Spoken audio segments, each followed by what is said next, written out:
أما بعد، فإن الجهاد في اللغة هو بذل الجهد لإعلاء كلمة الله، والنبي صلى الله عليه وسلم منذ بعثه الله بالهدى ودين الحق هو مجاهد في سبيل الله. فكان الجهاد في البداية في الدعوة والتربية 13 سنة بمكة، ثم لما هاجر إلى المدينة فرض الله عليه الجهاد في سبيله بالسلاح، فبدأ الجهاد ولم يتأخر عنه في وقت من الأوقات، وقاد صلى الله عليه وسلم الغزوات كلها وسير السرايا والبعوث، فكانت الغزوات 37 غزوة، وكانت السرايا والبعوث قرابة ذلك، فكان من ذلك 70 جيشا في سبيل الله.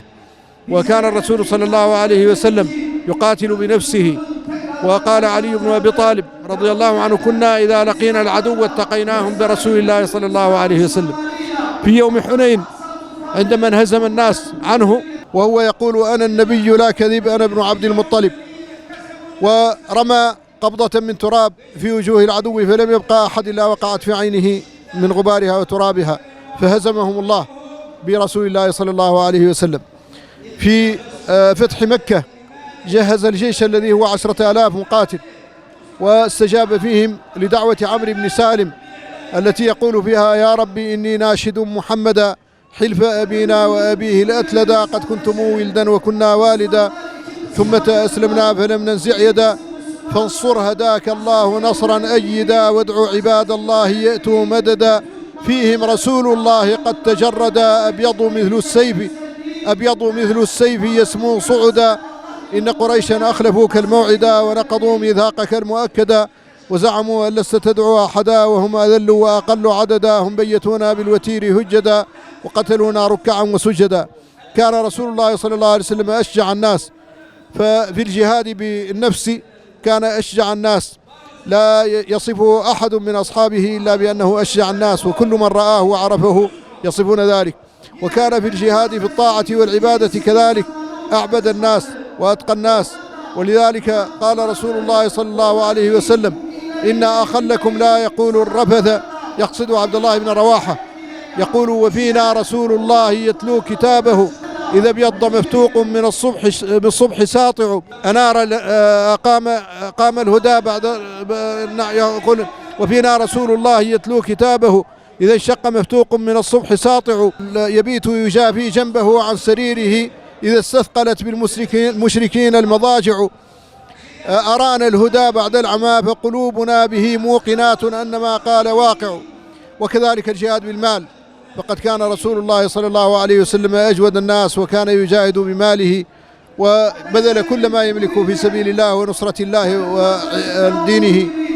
وقد بين موقفه في قوله: لو وضعوا الشمس في يميني وضعوا القمر في شمالي على أن أتراجع عن هذا الأمر قدر أنملة ما رجعت، بأبي هو وأمي صلى الله عليه وسلم. حياة النبي صلى الله عليه وسلم كلها كانت جهادا للنفس، وجهادا للشيطان، وجهادا للكفار، وجهادا للمنافقين. فنبينا عليه الصلاة والسلام هو المجاهد الأول في هذه الأمة، وهو الذي جاهد في الله حق جهاده حتى أتاه اليقين. نبينا عليه الصلاة والسلام غزا بنفسه 27 غزوة، قاتل في 9 منهن، في 9 غزوات هو يباشر القتال عليه الصلاة والسلام، وقد كان أشجع الناس عليه الصلاة والسلام.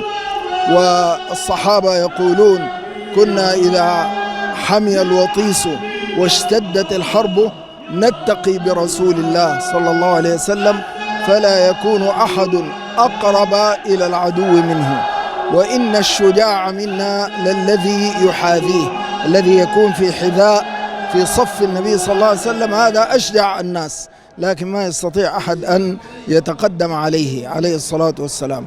ولذلك ختم الله له حياته بالشهادة، يعني أكرمه الله بالنبوة وأكرمه الله بالرسالة.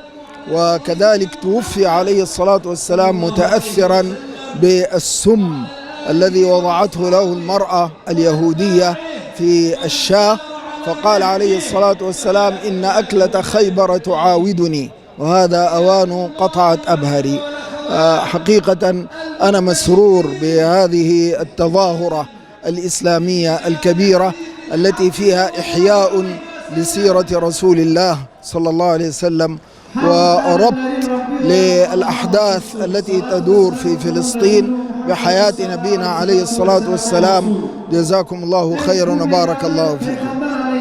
لا ريب أن سيدنا محمد صلى الله عليه وسلم هو قدوة الأمة جميعا في مسألة الجهاد، والنبي صلى الله عليه وسلم حقق معجزة لم يحققها محارب ولا زعيم ولا مناضل أبدا، وهو أنه في 10 سنوات أقام دولة عظيمة، وبعد موته صلى الله عليه وسلم استمرت هذه الدولة في التوسع ولا تزال قائمة حتى الآن. وهذه الدولة العظيمة التي أقامها النبي صلى الله عليه وسلم كانت بأقل قدر من الضحايا، والنبي غزا 27 غزوة ولكن لم يقع قتال إلا في ثلث هذه الغزوات فقط، فهذه من معجزات نبينا صلى الله عليه وسلم. طبعا هذا المشهد المهيب البهيج الذي نراه نسأل الله تبارك وتعالى أن يكون بداية حركة الأمة للجهاد في سبيل الله ولتحرير فلسطين وكل مقدسات المسلمين وكل بلاد المسلمين المحتلة. من الطبيعي أن الجهاد يتضرر كثيرا بفرقة المسلمين وتمزق المسلمين. حين يقع التفرق والتمزق بين المسلمين يبدأون يتعاركون مع بعضهم. قال تعالى: فهل عسيتم إن توليتم أن تفسدوا في الأرض وتقطعوا أرحامكم. وقال تعالى: ولا تنازعوا فتفشلوا وتذهب ريحكم. فلا بد أن الجهاد يستدعي الوحدة، والوحدة أيضا تستدعي الجهاد. ولعل ما حصل في تركيا وما أنعم الله به على المسلمين في تركيا من وجود قيادة إسلامية لا تعادي المسلمين، فاجتذبت إليها كثيرا من المسلمين من مشارق الأرض ومغاربها، أن يكون هذا بذرة وأرضا يتوحد عليها المسلمون، لأن المسلمين إذا توحدوا فلن تقف أمامهم لا أمريكا ولا أوروبا ولا إسرائيل، وسيستعيدون بسهولة المسجد الأقصى مرة أخرى.